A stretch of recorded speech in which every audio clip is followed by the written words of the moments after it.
Hello, everyone. My name is Lukman, and we're delighted to have you join us today at this first series of webinars from South Africa on reducing unintended persistent organic pollutants and mercury from the healthcare sector in Africa. I'm the campaign manager for the Global Green and Healthy Hospital in Africa, and we are delighted to have all of you join us today.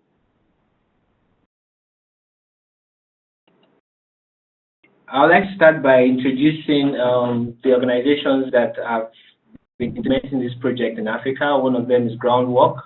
And Groundwork is a non-profit organization based in South Africa, in Pietermaritzburg. And Groundwork works in areas relating to coal, climate and environmental justice, environmental health, and of course, the Global Green and Healthy Hospital. And Groundwork works in areas to assist civil society to have a greater impact on environmental health. And in 2011, Groundwork partnered with Healthcare Without Harm, which is an international coalition of the healthcare sector, working to ensure that the healthcare sector actually reduces its environmental footprint and promote and lead and advocate for environmental health and justice. And in 2011, like I said, we partnered with Healthcare to promote the Global Green and Healthy Hospital in Africa. And one of the things and one of the aims of this is also to ensure that the healthcare sector actually reduces its environmental footprint and promote environmental health within its activities. And if you look at this slide, at the bottom right, you see a polar bear and a melting ice cap. This is one of the images, the iconic image of climate change, and it depicts that the environment is being degraded and everyone is being affected. But climate change is becoming more and more a health issue. The renowned medical journal in 2009 carried out a research with the University College London. And one of the things that it came out with after looking at the impacts of climate change was that climate change was going to contribute to, it was going to be the biggest global health threat of the 21st century because it contributes significantly to the threats that affect us in our health and everything that affects us in the environment. So these are things that we need to consider that is becoming and increasingly becoming a health issue. And in South Africa, for example, one of the impacts of climate change is the changing patterns of disease that we see recently, about 2 months ago, was that we were able to see that we had 46 cases of malaria, and 70% of those people who had malaria have never ever traveled to malaria endemic area.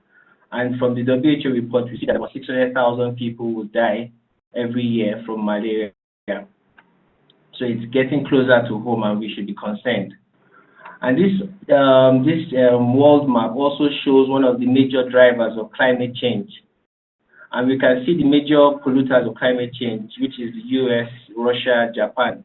But we can also see that South Africa also contributes significantly to the global, to the greenhouse gases. And we can see that this is also understandable because we have a lot of coal-fired power stations in South Africa where we get a lot of our energy from. We also have energy-intensive industries in Southern Africa, mining and coal industries, and our transport system is not so good. So a lot of us depend a lot on cars. So this is actually a true reflection of our greenhouse gas emission. In fact, South Africa rates among the top 10 in the world in terms of greenhouse gas emissions. But if you look at the map to my right now, you see that in terms of the climate-related mortality, Africa will actually feel the brunt of the issue or of the impacts of climate change. And this is understandable also that we don't have the infrastructure to actually deal with the impacts of climate change. In terms of the healthcare cost of air pollution, a recent report from the Department of Environmental Affairs in South Africa stated that the healthcare cost will actually cost the government about $335 million. This was as at 2002 to actually, treat people and community people who have actually come down with respiratory problems due to air pollution. And the ESCOM power investigations have actually shown also that due to the coal-fired power stations in the Highveld area, they reported that they actually have 17 mortalities and 661 respiratory hospital admissions due to air pollution from those coal-fired power stations. So this actually reflects too, and also adds to the report from the WHO that 7 million people die every year from air pollution. That is about 1 in 8 global deaths every year. This diagram actually shows us the problem in relation to other public health threats. So we can see people that have died from indoor and outdoor air pollution as compared to HIV, tuberculosis, and malaria. And it shows that those who have died actually would represent 3 times more than HIV, tuberculosis, and malaria all combined. And the recent report also from the WHO states that environmental factors actually contribute 1/4 to the global burden of disease. This gives us hope as environmental activists and as environmental health people that if we can actually control those environmental things within our own environment, we can actually reduce the burden of disease by about 25%. The sad reality about climate change is that those people who are actually affected by it are the people that are least responsible and least able to do anything about it, and the people that we serve in our hospitals. This other sad reality about it is that we as healthcare leaders, in trying to provide care, in trying to heal the sick and treat the wounded, we're actually contributing to it. And through the waste that is being generated, through the chemicals that we use, a lot of toxic chemicals are being used within our hospitals, through the drugs that we dispense in our pharmacies, and through the responsible prescription from doctors. In terms of mercury also, we see a lot of mercury devices. How do we deal with them? How do we deal with expired medication? Do we educate our patients to actually return some of these drugs, or do they just flush the drugs down the drain in their at home and it gets to the water treatment facilities? Our water treatment facilities are not actually built to actually deal with some of these drugs. So how do we as health people contribute indirectly to the burden of disease is a big issue that we have to deal with. But the good news is that the healthcare sector is actually taking responsibility through this network, and we are looking at making sure that hospitals can take responsibility while providing care to ensure that the environment is considered, the patients are also considered, and the community is also considered. And what is healthcare's role? Healthcare's role is actually, first of all, to look inwards and to ensure that they reduce their own impacts on the environment. They review their own supply chain to ensure that you don't purchase anything that's going to go to waste. You review your supply chain and ensure that whatever you're going to purchase is going to be useful to the environment by the time it ends up there. And also to ensure that the hospital has to improve its resilience. The hospital has to be the last building standing when it comes to when the impacts of climate change are severe. And communities have to continuously be able to engage with the hospital and learn from them. And at the end of the day, we are looking at ensuring that the healthcare sector becomes leaders. They take up responsibility to change their own policies and lead other industries to change. And that was why the Global Green and Healthy Hospital was formed, because it looks beyond the patient. It looks at the health workers and the environment as a whole. And that is one of the things that we've been preaching down here in South Africa, to ensure that our own hospitals take up leadership responsibility, they change their practices and reduce their environmental footprint in the process. So membership is open to these categories. So you can either be a clinic, a hospital, a health system, an organization, which can either be a health organization, a professional or academic institution. And this map shows our membership, which is a global network of hospitals, health systems all around the world. And in Africa, we currently have about 44 hospitals, 14 healthcare facilities, 5 health systems, 2 organizations representing the interest of about 1,500 hospitals and health centers. And we are still growing. And the Global Grid Health Hospital actually has a framework of 10 interconnected goals. So as a hospital, you're expected to pick either 2 of these goals, and today we'll be focusing on the waste and chemicals. But for each of these goals, we have the guidance documents and the checklist, which would help assist hospitals to achieve their goals that they've picked. And focusing on waste today, we know that waste, the medical waste, is actually a serious issue in most countries. In fact, in South Africa, over 70% of the hospitals that are participating in this network have picked waste as their goal. And it's a very serious issue because majority of us don't have adequate disposal system. And over half of the world's population are now at risk from occupational, environmental, and public health threats due to improperly treated waste, medical waste. And in Africa also, just about 60% of the healthcare facilities have adequate healthcare waste disposal. This is a report from the WHO. This is actually worrisome. And also, the sad thing again about handling waste is that it actually exacerbates other infections. So people who are affected from healthcare waste will also be affected from infections and air pollution from inadequate disposal of healthcare waste in Africa. And this is just a typical scenario of what happens in some places. So the first diagram there is a Demonfort incinerator. And if we look very closely, we'll see that it doesn't have any air pollution control device to actually restrict emissions. And this is a newly built healthcare waste incinerator. It doesn't have any control, and it's a high source of dioxins and furans, which are actually poisonous and toxic once inhaled. Majority of the facilities are actually engaged in also recycling of medical waste, which is actually prohibited. Some of them bury some of this waste. So if you look very closely, you see that scavenging is being taken place. The healthcare services and vaccination campaigns generate large amounts of syringes. Some of these syringes are actually reused in some places. Sharp boxes are actually buried, and we know what happens sometimes once we have flooding and all of that. It's actually revealed once flooding takes place in some of these communities, and kids are actually play with them, and we know what happens. So now the project that we had that we're going to be introducing to you all today is based on reducing the intentional persistent organic pollutants and mercury releases from the healthcare sector. And this was a project that was embarked upon by the Undp, Healthcare Without Harm, and the WHO, and it involves 4 project countries: Ghana, Zambia, Madagascar, and Tanzania.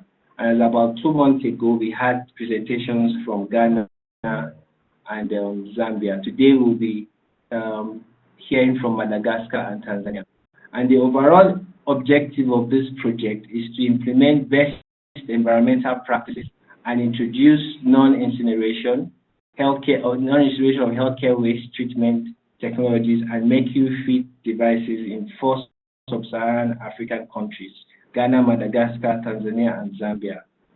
And it is actually to reduce the harmful releases from the healthcare sector. So we are looking at all of this, achieving all of these objectives, because it helps them to meet. The 4 countries are actually countries that have signed up to the Stockholm Convention. So implementing this project would help them meet the obligations of the Stockholm Convention. So the outcomes we are actually looking at is to reduce the persistent organic pollutants being released due to incineration of healthcare waste, and also to build capacity for these countries in terms of phasing out the persistent organic pollutants and also for mercury in priority sectors. And for us to measure our success, first of all, we would have to make sure that the amount of intentionally produced persistent organic pollutants are actually reduced or avoided through ensuring that the waste management system is improved. So we're not going to be using incinerators because we know that incinerators actually release a lot of persistent organic pollutants. So they're going to be getting autoclaves, and that is actually going to show that there is actually a reduction in the persistent organic pollutants that will be released into the atmosphere. Also, the progress in developing and implementing legislative and regulatory framework for environmental sound management of persistent organic pollutants. And the final one is to ensure that mercury is being phased out. So when you have mercury thermometers and blood pressure devices, these are actually phased out completely and replaced with alternatives. The project partners are the Undp Istanbul region, which we oversee the project and support the country offices. Then we also have the national implementing agencies at the country level. So Ghana, Tanzania, Madagascar, and Zambia. And we have here representatives of these country offices who are going to be presenting to us some of the projects they are doing. And healthcare hub, which we provide technical support and expertise and also provide advice to some of these countries.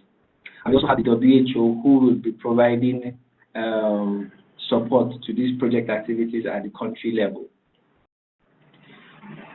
So I'd like to introduce the UNDP national project coordinators who are responsible for implementing this project in their at the country level.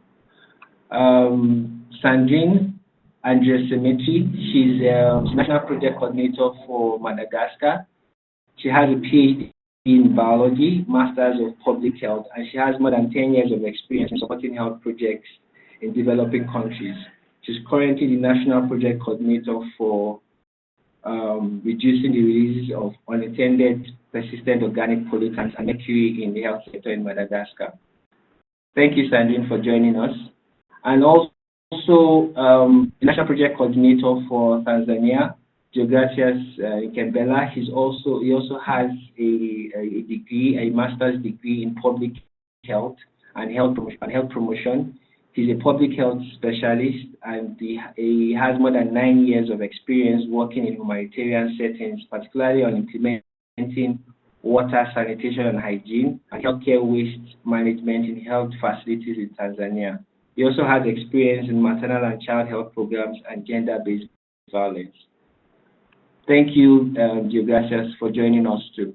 So I'd like to hand over the mic to Sandrine for her own presentation. Thank you. Sandrine, the floor is yours now.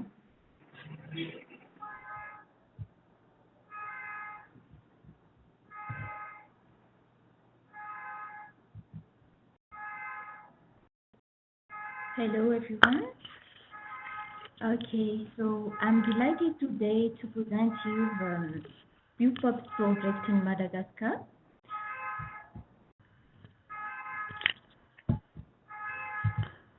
So during this presentation, we'll talk successively about a little background of the project in Madagascar, a brief history of the UPOPs Madagascar project, for project intervention at the national level, and add for 6 model health facilities as well, that is the healthcare facilities supported by the project.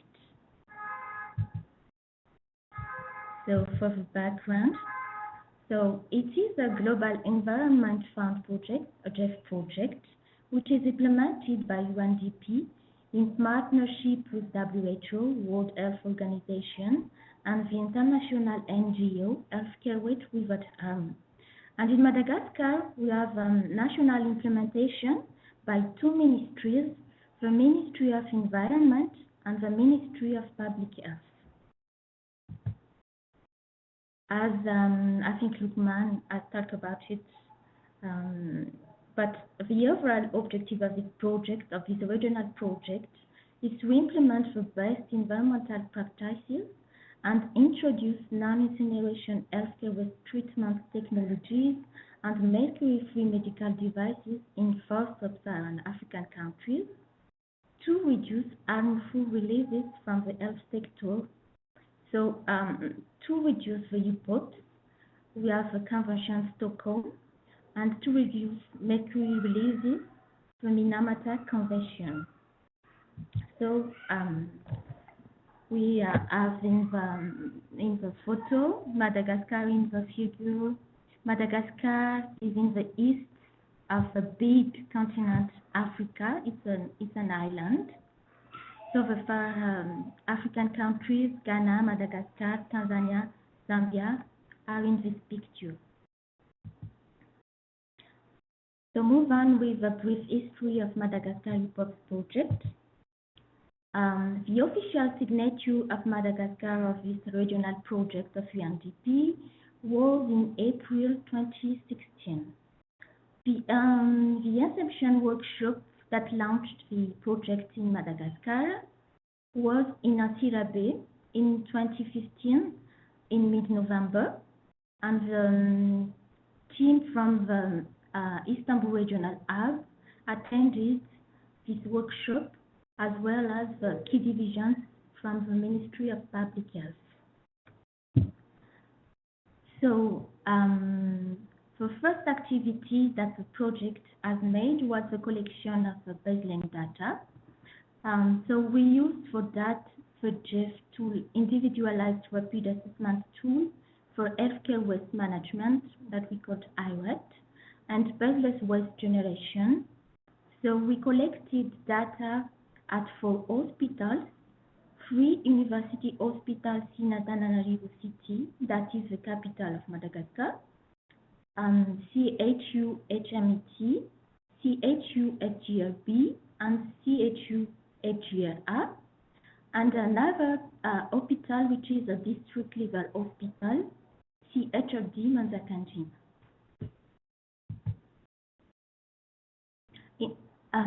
In December 2016, Madagascar participated in the master training in Nakuru, Kenya, organized by the regional project for the 5 countries.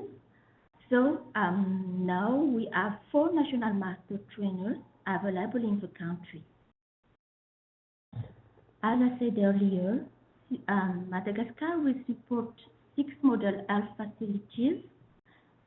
So 3 hospitals will receive autoclave for the non-incineration treatment of the healthcare waste, of infectious waste.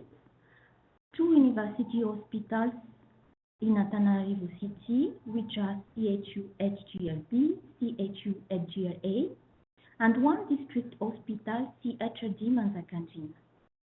And 3 health centers.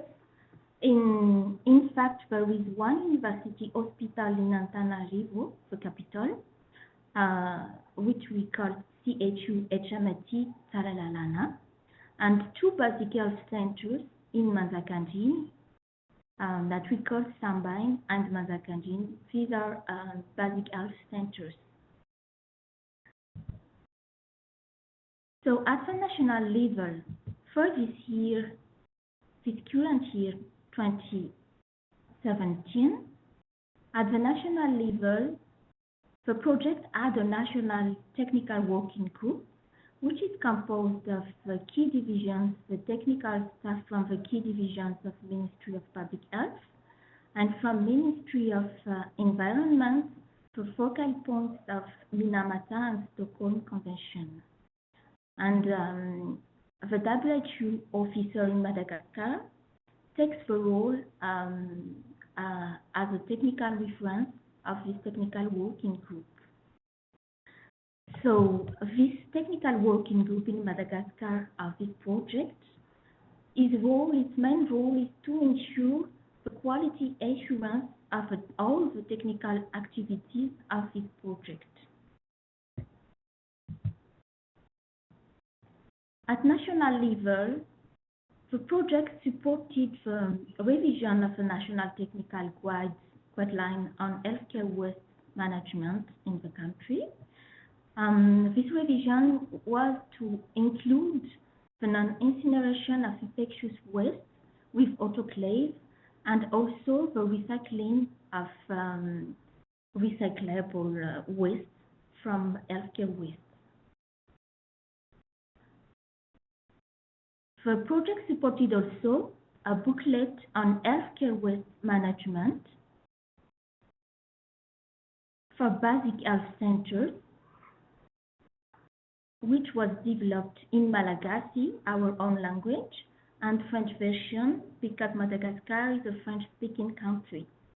And the printing of this booklet, the development and printing of this booklet will be supported by UPOPs projects and WHO as well. This year also, the project supported the printing of 10,000 job aids or posters on healthcare waste management for university hospitals. And the current national policy document, the project supported also the printing of 1,000 documents that will be dispatched across the country. So our current policy was validated in 2015 before the project arrived, but we will support the dissemination of this national policy across the country. And at the healthcare facilities level, as I said earlier, we have 3 university hospitals in Antananarivo, the capital. 2 of them are general hospitals, CHU at GRA Apeflu, CHU at GRB Bivilatanen, and 1 is the Mother and Child Hospital, CHU HMT Taralalana. 1 district level hospital, which is a general hospital and maternity, the CHRD Manzakanjin. Manzakanjin is a city located in about 50 kilometers from the Antananarivo, the capital of Madagascar. And 2 basic health centers. These basic health centers are all level 2. That means that they have labo and delivery services. And these 2 basic health are located in Manzakanjin, CSB2 Manzakanjin and CSB2 Sambain. So for the upcoming months, the project will support the training on best practices in healthcare waste management for these 6 model health facilities.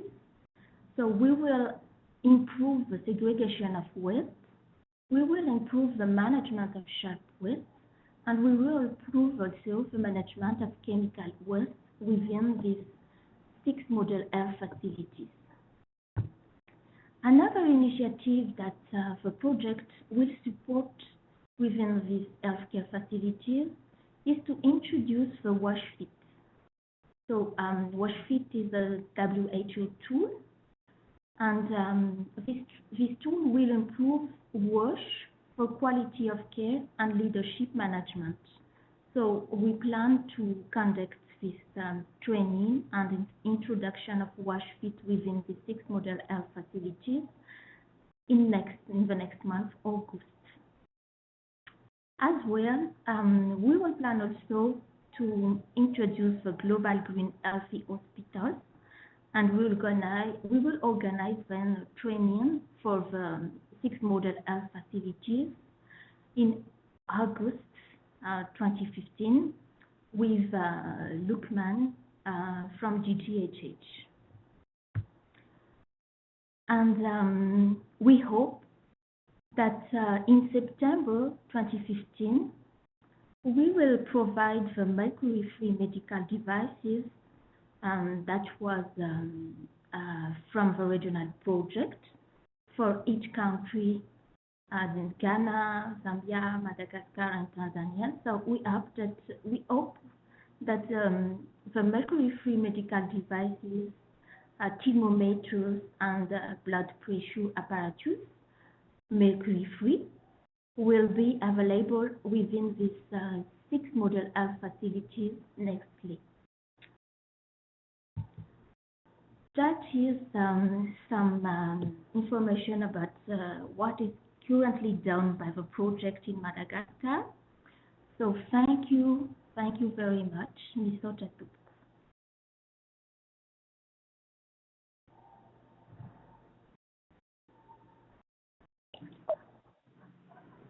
Thank you, Sandrine. I'd just like to call on everyone if you have questions, you can put them on the chat box and we will get them immediately. I'd like to hand over the floor to Dioxins. Good evening. Probably some of you will say good morning, colleagues. So as Lukman introduced me to you, I'm the project coordinator for Tanzania.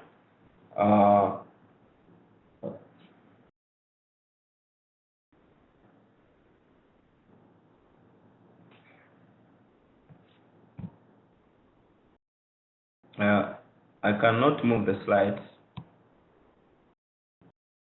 I don't know what's that.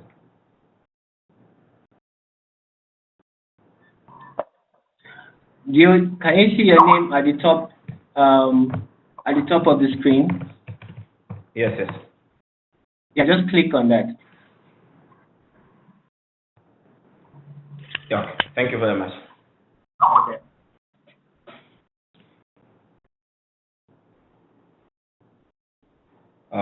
So I will briefly present what's happening in Tanzania in terms of the project, which is aiming at reducing UPOPs and mercury releases from the health sector in Tanzania.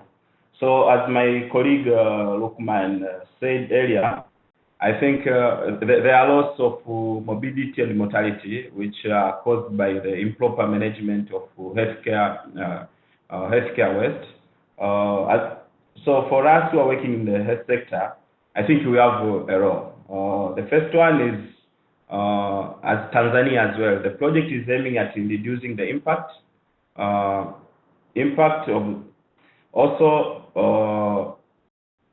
support the country to be able to properly manage their waste in terms of shaping up their policy and regulatory frameworks, as well as advocating for best practices which could be deployed in healthcare facilities and managing healthcare waste.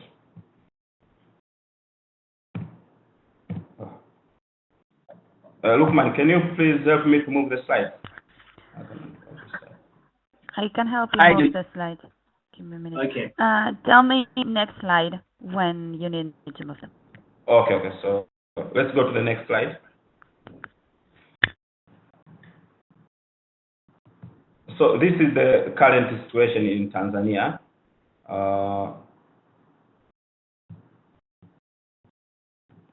So the current situation we have open and burning structures, which most of the facilities are using, as well as the so-called demontfort incinerators, as the one you are seeing in the first picture. So looking at this, you can just see a lot of smoke, a lot of ashes, and these ones are resulting into emanating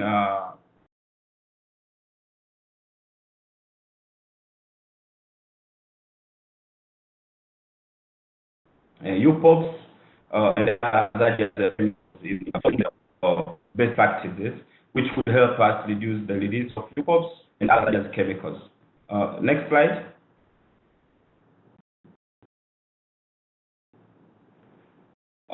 So if you come to Tanzania, you will find that some of facilities, they have the high-tech incinerators, which in the real sense, we have a lot of challenges in terms of maintaining them. And they are very costly in terms of using the fuel, and some of course they need electricity, as well as maintaining. There is a lot of devices which are built in, which when you visit most of healthcare facilities, you find them, they are spoiled, and facilities have failed to maintain them. As a result, they end up polluting our environment. So the project is striving to move into the second picture you're seeing here. So we move into autoclaving. I think this is the one of the best environmental practices which could help us in managing our environment properly. So next slide.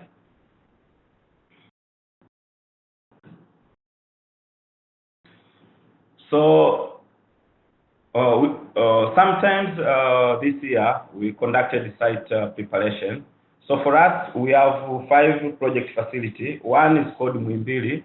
It's a very large hospital. It's a national hospital. It's located in Dar es Salaam. And we also have Mwananyamala, which is equivalent to some places they call provincial hospital. For us, we call it regional hospital. Then we have Sinza Hospital, which is equivalent to the district hospital. Then we have Buguruni and the Mbagala. All these are health centers. So at some point, the project prepared like an introduction letter and also shared to the management the concept of the project and how it intends to help us in managing our environment properly. Later on, we had a site meeting with the hospital management. We also have district environmental officers, district medical officers, and some other like district health secretaries. We called them and we shared a brief on the project, and so that we could have buy-in from onset of the project. Later on, we conducted the IRAT assessment, which is a UNDP and GEF tool, which looks at various aspects in terms of healthcare waste management. That was conducted in each project hospital. Next slide. So these are the results from the IRAT. You could just have a quick scan on the results. So mainly the IRAT was trying to look at the organization in terms of the organization on how they manage waste, policy and planning, training, occupational health issues, monitoring, financing, which is key in terms of helping the facilities to manage their healthcare waste, managing the technology and the maintenance of the technology, and so on and so forth. Yeah. So you could just have a quick look on the slide. Next slide. So Tanzania, the issue around healthcare waste management is not new to our country. The country has been striving to achieve the best way possible to manage our environment and how we treat our waste, how do we dispose them. We first have an act which was enacted in 2004. It's called the National Environmental Health Act, whereby issues around healthcare waste management are also featured. We also have Public Health Act, which was enacted in 2009. National Policy and Guidelines for Healthcare Waste Management, which was established in 2006, revised in 2017, and later on you'll see after the introduction of this project, we have now revised all these guidelines so that they could encompass new concepts, which the project is striving to achieve. Next. We also have other strategic documents. We have a national standard and procedure for managing healthcare waste. We have national healthcare waste policy, healthcare waste strategic plan. This is a very wide document which gives like a roadmap on how the healthcare sector will be run in the country. It's a very important document. We also have like a development strategy document for poverty reduction and economic growth, whereby it explains a lot of issues around the environment. Lastly, we have National Action Plan on Healthcare Waste Management. Next.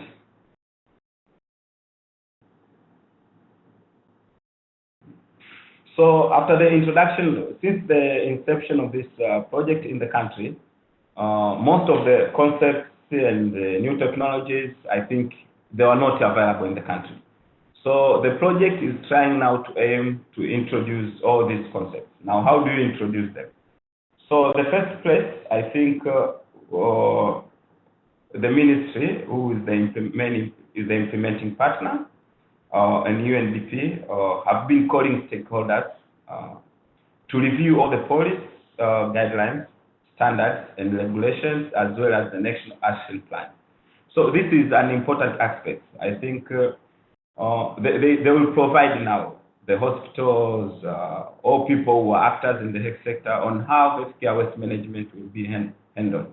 So we have provided standards Also, 2 months ago, we also reviewed the National Action Plan. So if you look at these documents, they are new and they are the results of this project, and you will all see on how all issues around best environmental practices have been featured in these documents. So the other important thing about this document is when we are doing advocacy.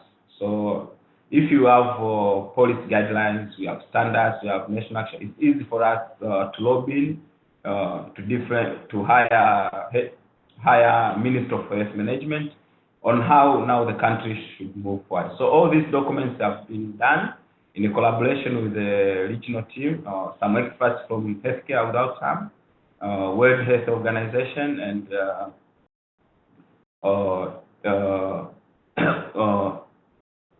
Undp Regional Hub in Istanbul.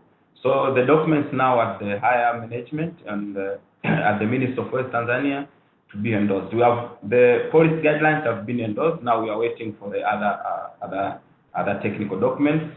And the plan is later on to disseminate this to various regions in the country. So we hope in the next year, one thing in our work plan will be dissemination now of these technical guidelines and the best practices throughout the country. Next slide. Now the other important thing which the project is striving to achieve in the country, I think this is in the pipeline, and this month we're going to start this activity. So we have national healthcare waste management training materials which are used now in training all healthcare providers in the country on how best they could handle their healthcare waste, the process from disposing, segregation, treatment, and the phosphorus, the whole cascade of healthcare management. So this one, we have a draft, like a very crude draft, which was developed by a team here in Dar es Salaam. So we got the inputs from the previous healthcare waste management training materials, which was developed by Minister of Health sometimes back. And as Sandrine said, all countries participated in the TOT training in Nakuru, end of 2016. So we all have been impacted with the new knowledge, new development in the world, new guidelines, and which are used by different countries in the world, which have been deemed to be environmental friendly. So all those materials now have been incorporated in our original healthcare waste management training materials. So we have a very crude draft, which is still still in the Ministry of Health. It has never been disseminated to anyone. And in Tanzania, we have a Center of Excellence, which is in Arusha, in the northern part of Tanzania. This Center of Excellence was developed to help the country in developing healthcare-related materials. So it starts from clinical aspects, environmental aspects. So we have experts who are there. So if you are training, you are in the process of developing materials, they're expert on that. So you just present to them the idea on what you want to achieve. So they are the ones now, they will be leading the exercise now. From the draft you have, it's not even the draft, I would say, it's from the collection of different materials we have from various sources. We will now sit this month with the team who are experts in doing that, so that we have a manual which could be used as the national, which people who are training healthcare providers in how to best manage their healthcare waste, they could extract materials from that. So the outcome from that will be just one comprehensive manual. Then we will have like a we'll have now small books out of that, probably two. How we're gonna train like the waste handlers? How do we train like clinicians? So we'll have several, from what they will advise us, we'll have now out of the big manual, we'll have like 2 or 3 small books. From that now, for sustainability later on, so we are working with one of the, it's the biggest medical school, and so they have a public health school within the, it's a big medical university. They have a public health school within that. It's called the Muhimbili University. So we are closely working with the university through working with the public health school in various workshops. All this review process, we have been engaging them. Even from the inception of the project, they have been part, and probably even there have been stakeholders while we are preparing the whole assessment before this project for the country. So now Muhimbili, we have also like colleges of public health, whereby we have people who are getting their diplomas and certificates. There are like 4 of them in the country. They are all under Muhimbili. So we thought now from the network and the capacity Muhimbili have, so we could leverage in the best way we could disseminate now the training materials we have. So from there now, Muhimbili will be working together with the other institutions in the country. So Muhimbili will be leading in reviewing the higher learning curriculum. So we have people who are teaching first degree, second degree, and as well as diploma and certificate. One day sitting together and developing a national curriculum to cater for various cadre. So that's the project is looking at. So this is what the project is emphasized, achieving in the couple of months before the year ends. Next.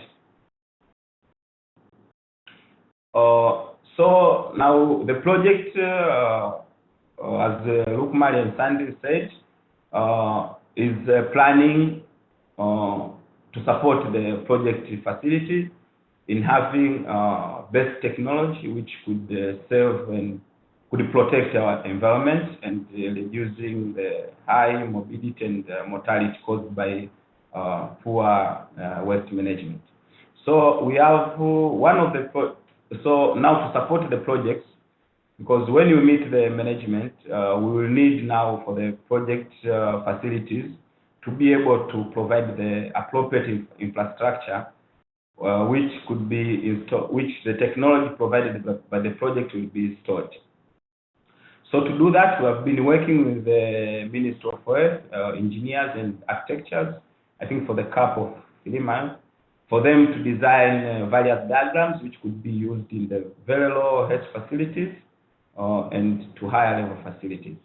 So for instance, if you look at this is you can just have a snapshot.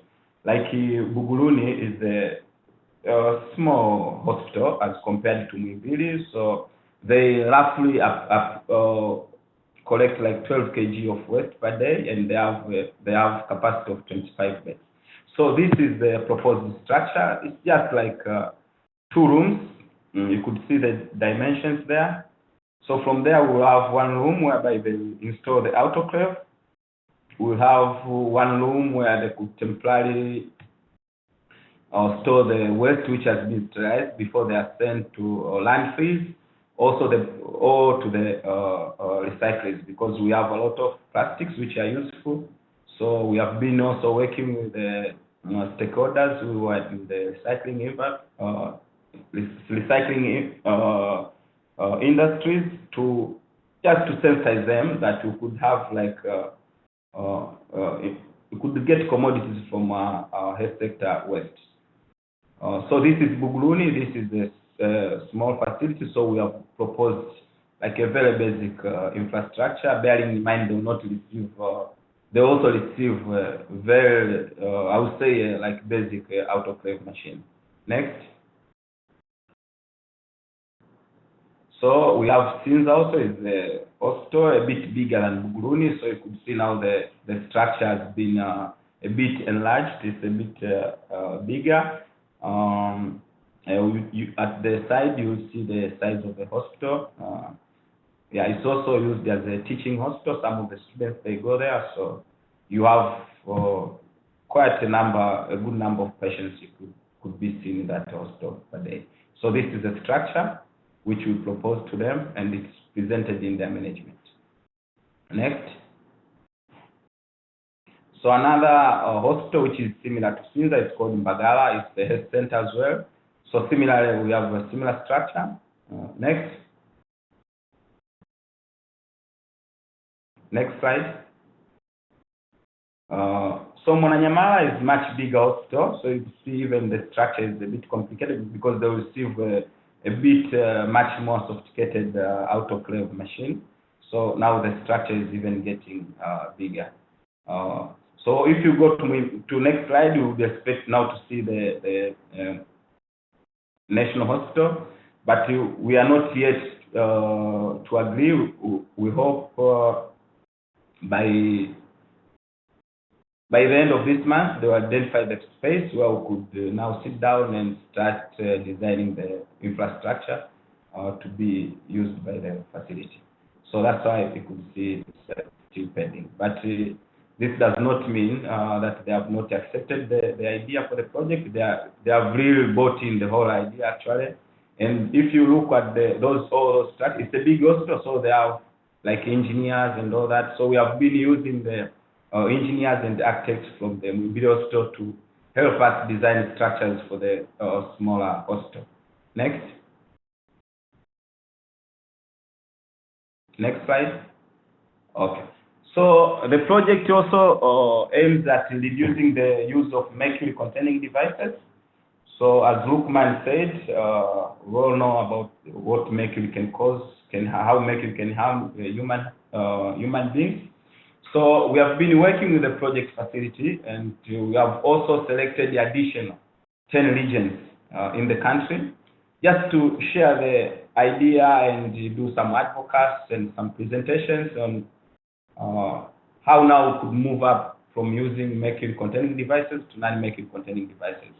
So specifically for those project sites and some selected regions, we have done the mercury inventory for mercury-containing devices, which means we now have a picture in the country for the whole project facilities and selected 10 regions in the country, which represent less than the number of regions we have, on the number of mercury they have in use, the number of mercury which are in the store.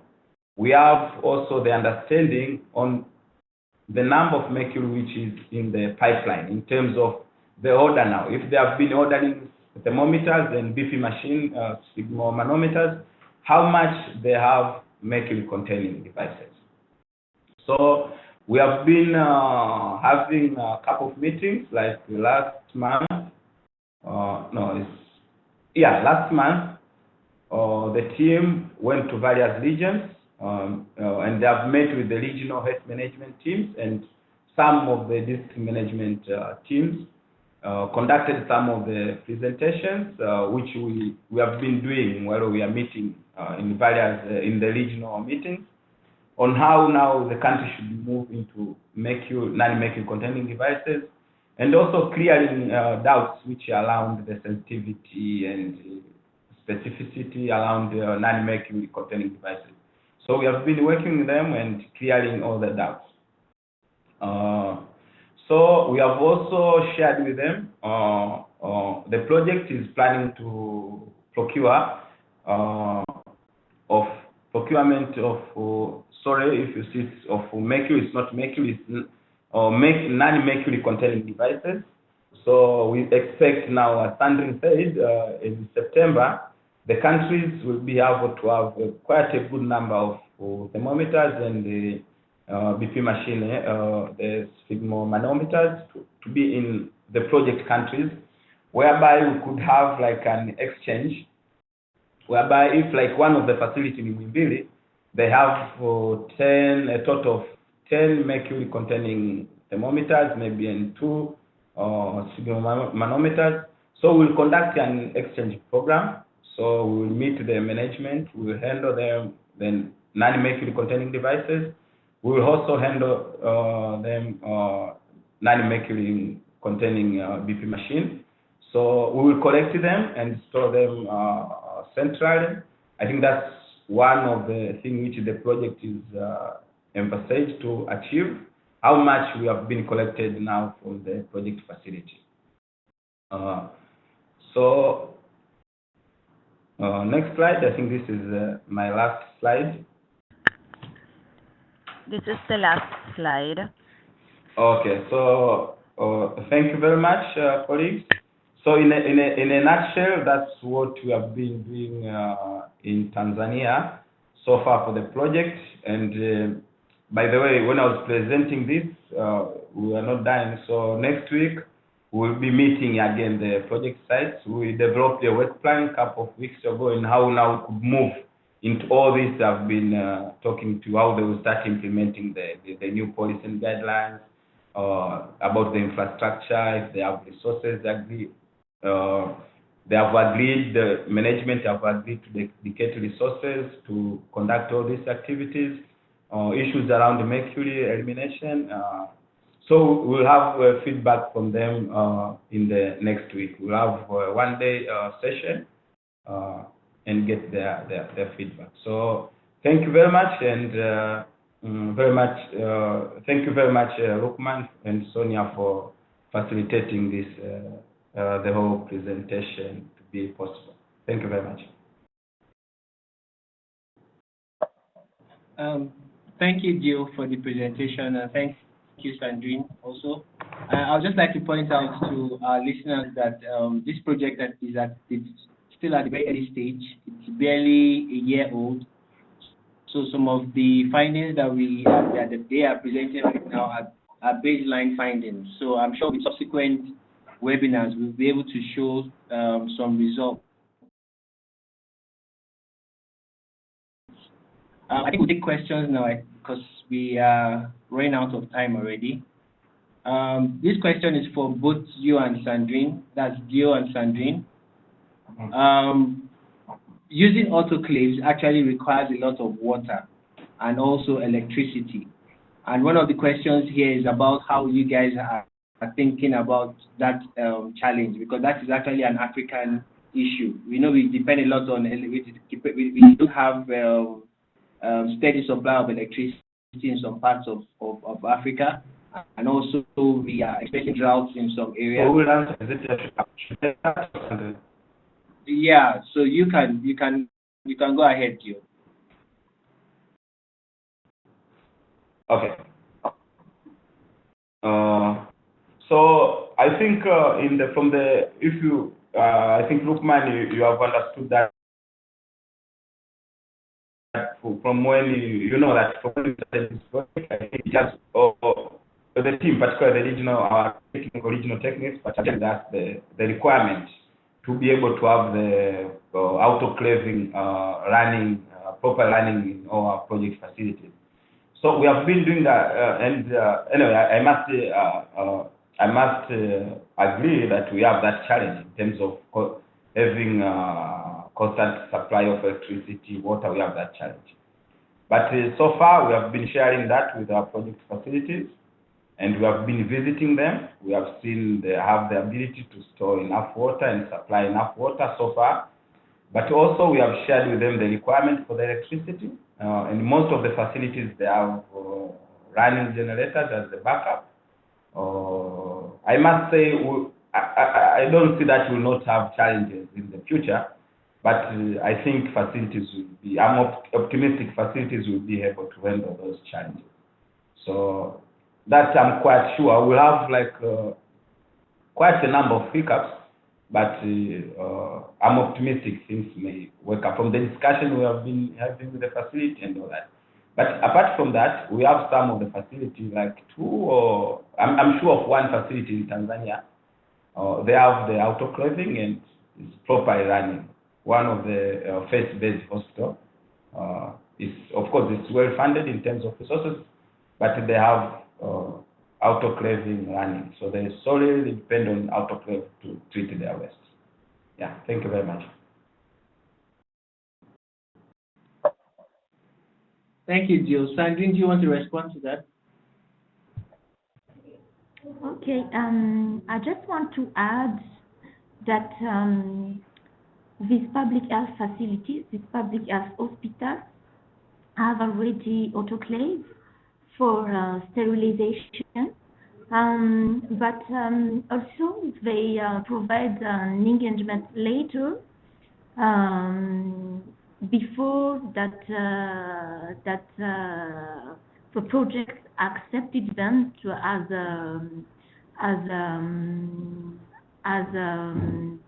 health facilities that will receive the autoclave. So they engage themselves to have the electricity, the power, and the water supply as sufficient for running the autoclave. That was the engagement later from these hospitals to UNDP projects.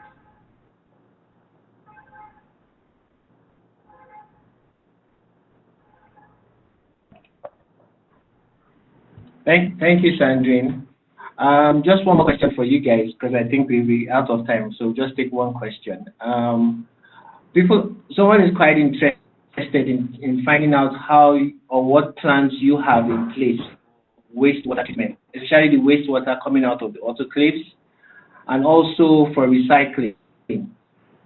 Because obviously you wouldn't be able to put some of the recyclables into the autoclaves. Do you have plans for recycling? And do you have incentives for these recycling companies so that they can also patronize you guys and take up the recyclables? Yeah, should I respond or something? Go ahead, Dio. Okay, so I think there is one aspect for our presentation. I did not do it. So for the project, I think a couple of the first one was important. So we tasked them in various tasks to support the project. One of them is to map all the stakeholders in the country and meet them, talk to them about healthcare waste and the potential of them having materials, plastic materials from those healthcare waste. So the response, we have quite a good report from the consultant. The response, he has met 30 industries, potential industries. They are very positive about this, and they have been worried now whether the project will be able to suffice their needs. So for them, we told them clearly, we just top up from what you have. So they are saying they don't have, as long as we are sure that the waste is not like infectious.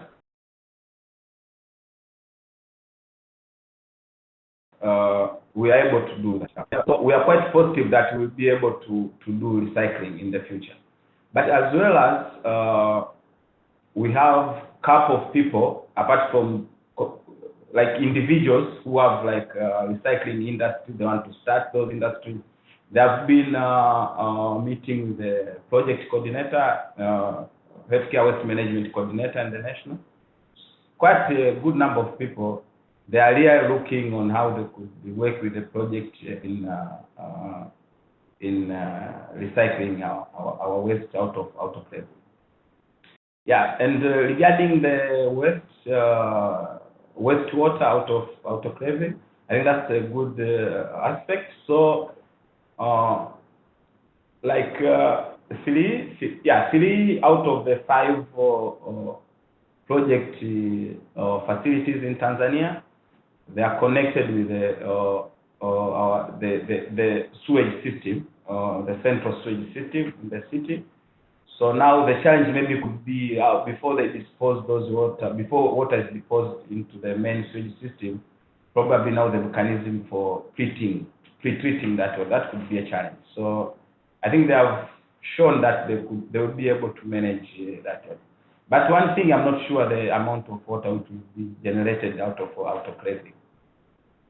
And also one of the project facility, we want to support them, which is not connected to the main municipal sewage system. So we are doing one of the innovation in, hello? So we are trying to see how best we could support that one. That one could be a challenge, but probably in the future we'll see how we could get out of that problem. But so far, that is what we have been trying to do.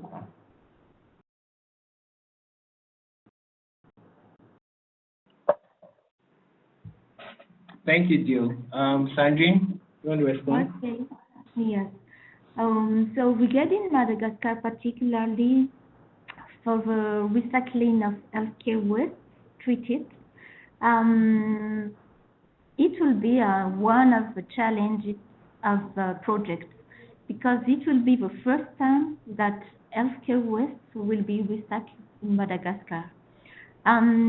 So currently we have a technical consultant who supported the project and is conducting mapping of recycling industries across the country.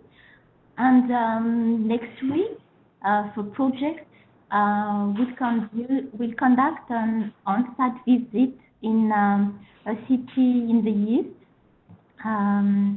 to meet directly some of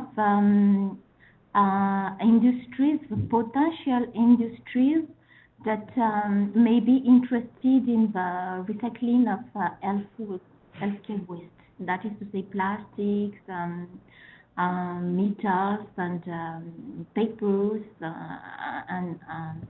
and we will see. But that is one of the challenges that the project has to face in Madagascar, because it is the first time, and we have to meet the industries that may be interested for this recycling.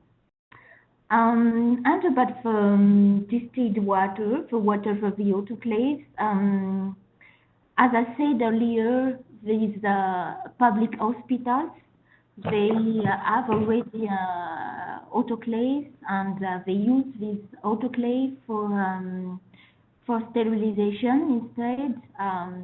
But I think the amount of water will not be a problem. We don't have a shortage of water. We have mostly shortage of power, of electricity, not water in Madagascar. So I think it will be okay.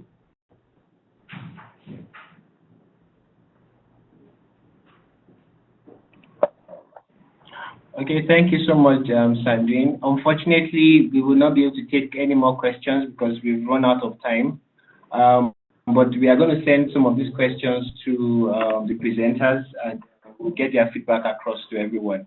I just want to say thank you to the participants, the ones who have registered, and the presenters. Thank you, Dio and Sandrine, for making out time to present to us.